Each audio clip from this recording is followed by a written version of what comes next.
Hello students, कैसे हैं आप सब। आई होप आप सब बहुत अच्छे होंगे। सो स्टूडेंट्स, आपकी खुशबू मैम फिर से एक बार आप सबका स्वागत करती है आपके अपने चैनल शाइन विद साइंस पे।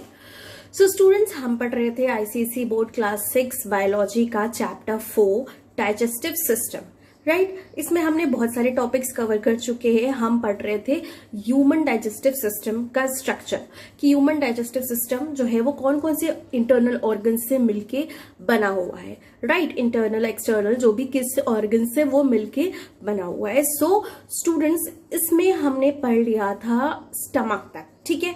स्टमक क्या होता है? एक जे शेप्ड बैग लाइक स्ट्रक्चर होता है, राइट, जिसमें कि फूड जो है वो एंटर करता है और उसमें हाइड्रोक्लोरिक एसिड प्रेजेंट होते हैं और कई सारे गैस्ट्रिक जूस प्रेजेंट होते हैं जो कि डाइजेशन में हेल्प करते हैं, राइट। अब उसके बाद बच्चों, स्टमक से फूड नेक्स्ट कहाँ जाता है? स्मॉल इंटेस्टाइन में। हमारे स्मॉल इंटेस्टाइन में फूड जाता है बच्चों, ठीक है। अब स्मॉल इंटेस्टाइन बच्चों आप देख सकते हैं, ये जो कॉइल्ड स्ट्रक्चर आपको ये नजर आ रहा है, यहाँ पे आप देख सकते हैं, यहाँ से शुरू होता है, ठीक है। लार्ज स्मॉल इंटेस्टाइन स्टमक से कनेक्टेड रहता है, ठीक है। स्टमक की जो ओपनिंग है इसमें आके खुलती है, ठीक है। तो ये जो है ये है हमारा स्मॉल इंटेस्टाइन। कुछ ऐसा होता है, हाईली कॉइल्ड स्ट्रक्चर होता है बच्चों। अगर इसके लेंथ की बात करें ना, तो इसका लेंथ अप्रोक्स जो होता है बच्चों 6 to आप कह सकते हैं 9 मीटर होता है बच्चों, 6 to 9 मीटर। आप इमेजिन कर सकते हैं, आप सोचते होंगे मैम इतनी ज्यादा लंबी, मतलब कैसे ये हमारे अंदर समाता है बच्चों। ये हाईली कॉइल्ड होता है, आप देख सकते हैं ये बहुत ज्यादा कॉइल्ड होता है, नैरो होता है, ठीक है। नैरो होता है ये और कॉइल्ड होता है, ठीक है। पतला होता है तो वो क्या होता है, बिल्कुल बिल्कुल कॉइल्ड होता है, घुमा घुमा सा बिल्कुल होता है और इस तरीके से वो एडजस्ट हो जाता है उतनी सी स्पेस में, ठीक है बच्चों। होता है ये 6 to 9 मीटर। अब डिपेंड करता है, किसी की हाइट ज्यादा है तो उसमें ज्यादा लंबा होगा, मतलब 8 से 9 मीटर होगा। किसी की हाइट कम है तो उसमें 6 से 7 मीटर का ही होगा, ठीक है। तो वो डिपेंड करता है कि इंसान की हाइट कितनी है, हाइट के अकॉर्डिंग लेंथ इसकी होती है, ठीक है। आप मान सकते हैं कि 6 to 9 मीटर होती है, ठीक है बच्चों। आपने अपनी मदर की साड़ी देखी है, वो 5 मीटर लंबी है। जो साड़ियां होती है ना बच्चों, वो 5 मीटर लंबी होती है। और आप समझिए कि साड़ी कितनी लंबी होती है, 5 मीटर, राइट। उससे भी कहीं ज्यादा लंबी हमारी स्मॉल इंटेस्टाइन होती है बच्चों, ठीक है। आप सोच रहे होंगे मैम इतनी लंबी है, फिर भी नाम है स्मॉल इंटेस्टाइन। तो बच्चों इसलिए इसका नाम स्मॉल इंटेस्टाइन है क्योंकि ये बहुत नैरो होती है, बहुत नैरो ट्यूब लाइक स्ट्रक्चर होती है, पतली होती है, ठीक है। इसीलिए इसको स्मॉल इंटेस्टाइन कहा जाता है, ठीक है। और लार्ज इंटेस्टाइन क्या होता है? ब्रॉड होता है। लार्ज इंटेस्टाइन की लेंथ कम होती है, वो बस कुछ 1-1.5 मीटर का होता है, ठीक है। लेकिन जो हमारी स्मॉल इंटेस्टाइन होती है ना बच्चों, वो बहुत ज्यादा कॉइल्ड होती है और वो नैरो होती है, ठीक है।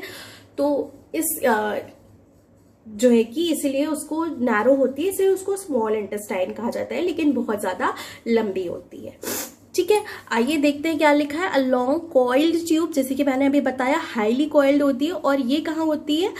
अब्डोमेन में, ठीक है। इन दी फोल्ड्स इन दी एब्डोमेन, अब्डोमेन में प्रेजेंट होती है हमारी स्मॉल इंटेस्टाइन। लेंथ जो होता है स्मॉल इंटेस्टाइन का वो वैरी करता है डिफरेंट एनिमल्स पे, डिपेंडिंग ऑन दी फूड दे ईट, ठीक है। अब डिफरेंट एनिमल्स में भी जो है वो लेंथ अलग अलग होती है स्मॉल इंटेस्टाइन की। जो कि हम पढ़ रहे हैं ह्यूमन डाइजेस्टिव सिस्टम, तो ह्यूमंस में 6 to 9 मीटर्स इसकी लेंथ होती है, ठीक है।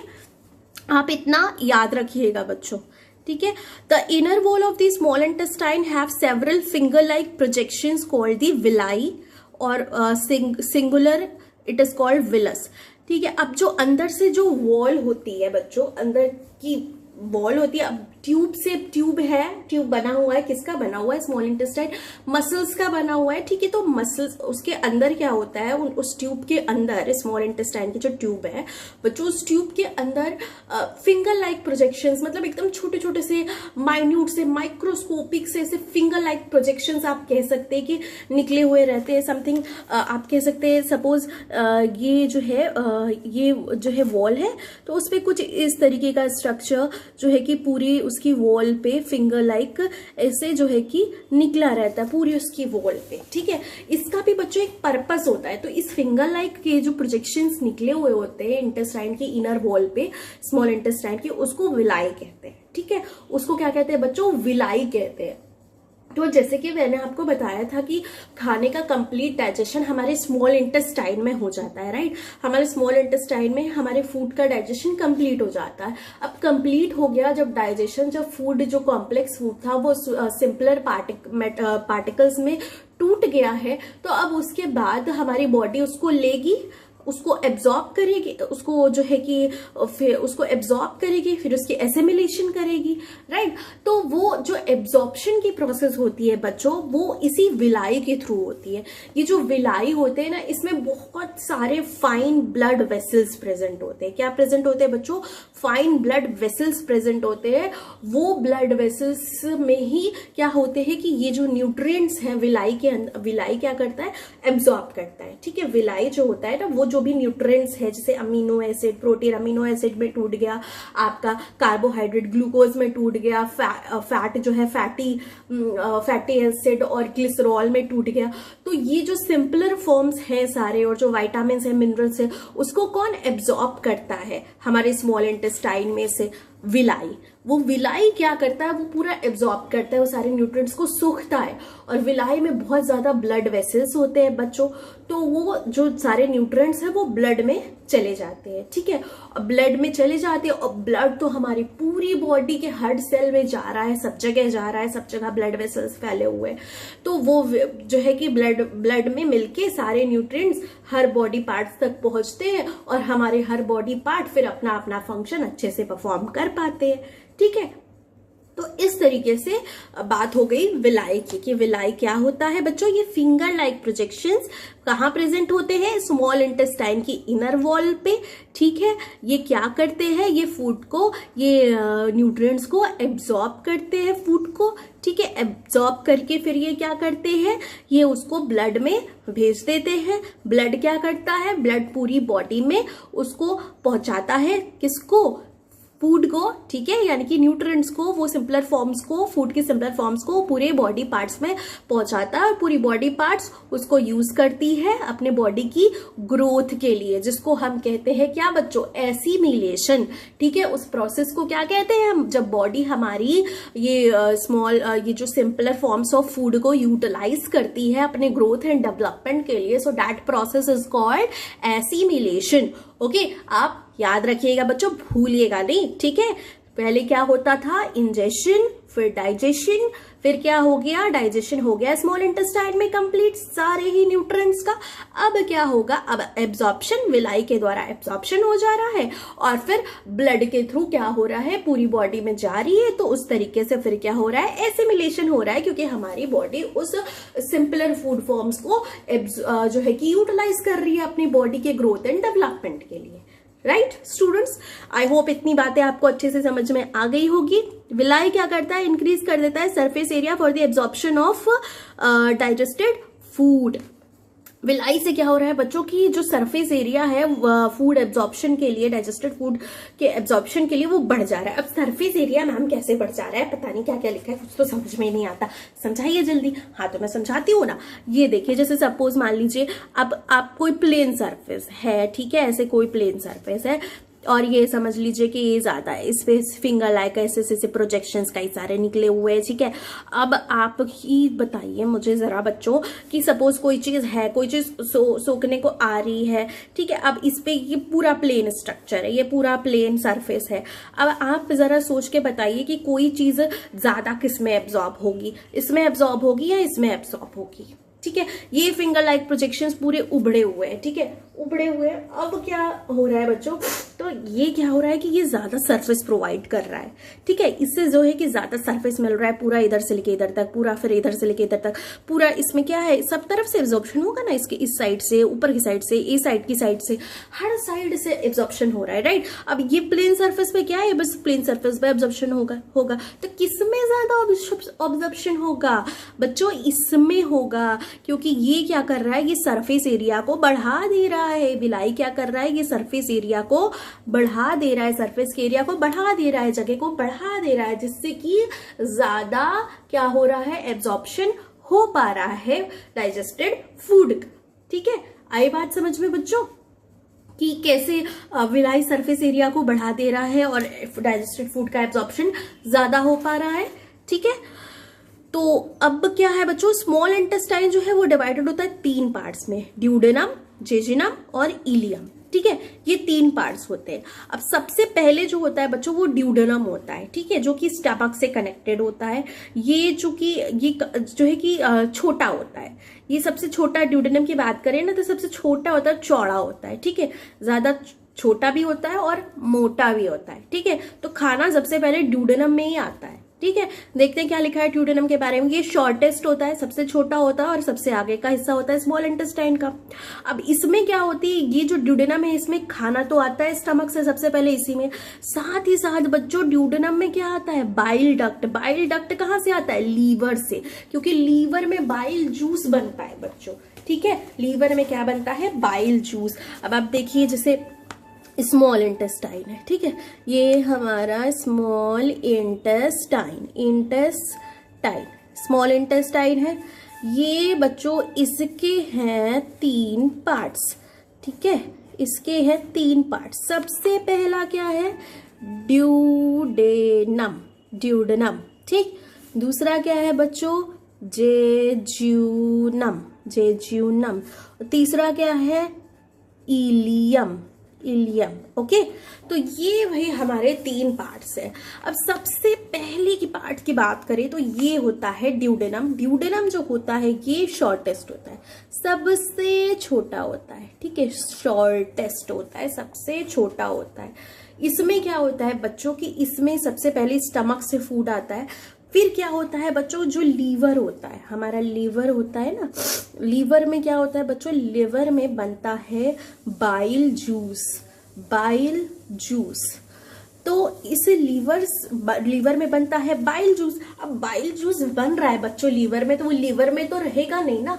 बाइल जूस का डाइजेशन में इंपॉर्टेंट रोल है, बाइल जूस डाइजेशन में हेल्प करता है। ठीक है, तो डाइजेशन में हेल्प कर रहा है जब बाइल जूस, तो डाइजेशन के हेल्प के लिए उसको स्मॉल इंटेस्टाइन में जाना होगा, जहां पे डाइजेशन की प्रोसेस हो रही है वहां पे उसको पहुंचना होगा। राइट, ऐसा तो नहीं है कि लीवर में बन रहा है और लीवर में ही पड़ा है और स्मॉल इंटेस्टाइन में डाइजेशन हो जाएगा, ऐसा हो सकता है। अब कोई काम सपोज आपको करना है, आप ही को करना है वो काम, ठीक है, तो आप उस जगह पे जाएंगे तब तो आप वो काम करेंगे कि आप जहां बैठे हुए हैं वहीं से बैठे बैठे आप वो काम कर लेंगे, है कि नहीं। तो ऐसे ही बाइल जूस लीवर में बन रहा है बच्चों, तो लीवर में बन रहा है तो जहां पे डाइजेशन की प्रोसेस हो रही है वहां पे उसको जाना होगा। राइट, अब वहां पे जाने के लिए उसको कोई साधन चाहिए, कुछ तो चाहिए, किसके थ्रू जाएगा, ऐसे उड़ के हवा में थोड़ी जाएगा।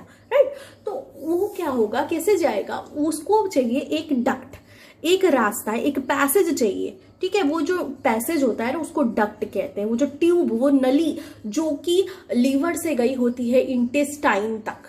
ठीक है, क्यों गई होती है, ताकि उसमें से बाइल जूस लीवर से पहुंच सके हमारे स्मॉल इंटेस्टाइन के ड्यूडेनम में। ठीक है, तो यहां लीवर से गई होती है बच्चों ड्यूडेनम तक बाइल डक्ट। क्या गई होती है, बाइल डक्ट गई होती है बच्चों, कहां तक, ड्यूडेनम तक गई होती है बाइल डक्ट। क्या ले जाती है, बाइल जूस। बाइल जूस को ये जो बाइल डक्ट है लीवर से ले जाती है ड्यूडेनम में। ठीक है, इधर से बाइल डक्ट आती है। ठीक है, अब पेनक्रियाज क्या है बच्चों, पेनक्रियाज जो है, पेनक्रियाज से पेनक्रियाटिक जूस आता है। ठीक है, पेनक्रियाज से बच्चों आता है पेनक्रियाटिक जूस।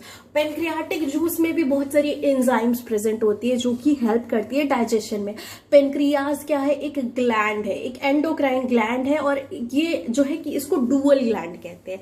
ठीक है बच्चों, पेनक्रियाज की बात करें ना तो उसको डुअल ग्लैंड कहते हैं, क्योंकि वो क्या होता है, वो एक्सोक्राइन फंक्शन भी परफॉर्म करता है और एंडोक्राइन फंक्शन भी परफॉर्म करता है। ठीक है, अब जैसे कि पेनक्रियास क्या करता है, वो जो है कि ऐसे तो वो हार्मोन रिलीज करता है इंसुलिन और ग्लूकागॉन, ठीक है, आपने नाम सुना होगा इंसुलिन का, ठीक है, जो कि शुगर लेवल को मेंटेन करना, इससे इसका रिलेशन है कुछ जो है कि आपका डायबिटीज वगैरह से, ठीक है, कुछ कुछ आपने सुन रखा होगा कहीं ना कहीं से, ठीक है।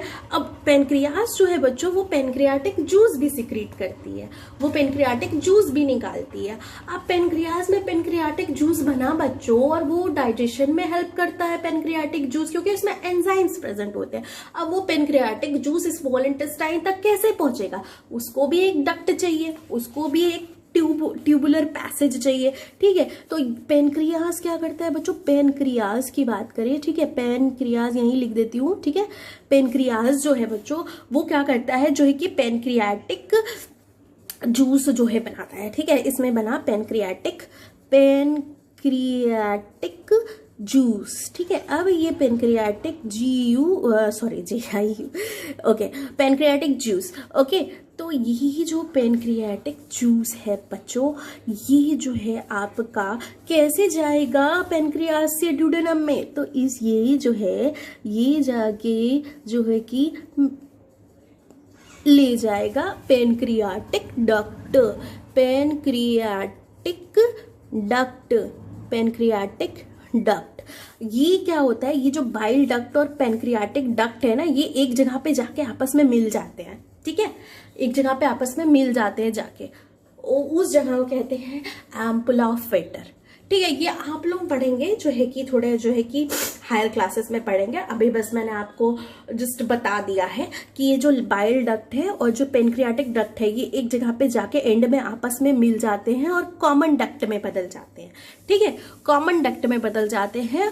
और वो कॉमन डक्ट एंटर कर जाता है कहाँ, ये कॉमन डक्ट एंटर कर जाता है ड्यूडेनम में, फिर बाइल जूस और पेनक्रियाटिक जूस एंटर करते हैं ड्यूडेनम में, क्योंकि वहां पे डाइजेशन होना है, क्योंकि स्टमक से सेमी डाइजेस्टेड फूड आया है ड्यूडेनम में, ठीक है। आई बात समझ में इतनी। अब नेक्स्ट जो है बच्चों, वो क्या है, जेजुनम, ये मिडिल पार्ट है, इसमें कोई भी डाइजेशन नहीं होता है, इस पार्ट में क्या होता है, कोई केमिकल डाइजेशन नहीं होता है, ठीक है। इलियम की बात करें तो ये सबसे एंड पार्ट है हमारे स्मॉल इंटेस्टाइन का, और डाइजेशन जो है इस पार्ट में कंप्लीट हो जाता है। डाइजेशन क्या होता है बच्चों, हमारे इलियम में कंप्लीट हो जाता है। डाइजेशन कहाँ कंप्लीट होता है, इलियम में, ठीक है। इतनी बात आपको समझ में आ गई। हमारे स्मॉल इंटेस्टाइन के क्या होते हैं बच्चों, 3 पार्ट्स होते हैं, ठीक है। हमारे स्मॉल इंटेस्टाइन कितना लेंथ क्या होती है, सबसे पहले तो 6 to 9 मीटर, ठीक है। स्मॉल इंटेस्टाइन में क्या प्रेजेंट होते हैं, finger like projections called villi, जो कि किसमें हेल्प करते हैं, फूड के एब्जॉर्प्शन में, राइट। अब बात करते हैं उसके पार्ट्स की, तो ड्यूडेनम, जेजुनम, इलियम। पोस्टीरियर सबसे एंटीरियर पार्ट और सबसे शॉर्टेस्ट पार्ट ड्यूडेनम है, वहां स्टमक से खाना पहुंचता है, ठीक है। फिर जो है बाइल डक्ट और पेनक्रियाटिक डक्ट जो है अपने अपने रिस्पेक्टिव जूसेस, यानी कि बाइल जूस और पेनक्रियाटिक जूस पहुंचाती है ड्यूडेनम में, ताकि डाइजेशन की प्रोसेस हो सके। फिर नेक्स्ट है आपका जेजुनम। तो जेजुनम जो होता है वो होता है मिडिल पार्ट, इसमें कोई केमिकल डाइजेशन नहीं होता है फूड का, ठीक है। नेक्स्ट आता है हमारा इलियम। इलियम सबसे पोस्टीरियर पार्ट, पोस्टीरियर यानी कि सबसे पीछे का, एंटीरियर यानी कि सबसे आगे का। जैसे ड्यूडेनम क्या है, एंटीरियर पार्ट है, यानी कि सबसे आगे का पार्ट है, और पोस्टीरियर मीन्स पीछे का पार्ट।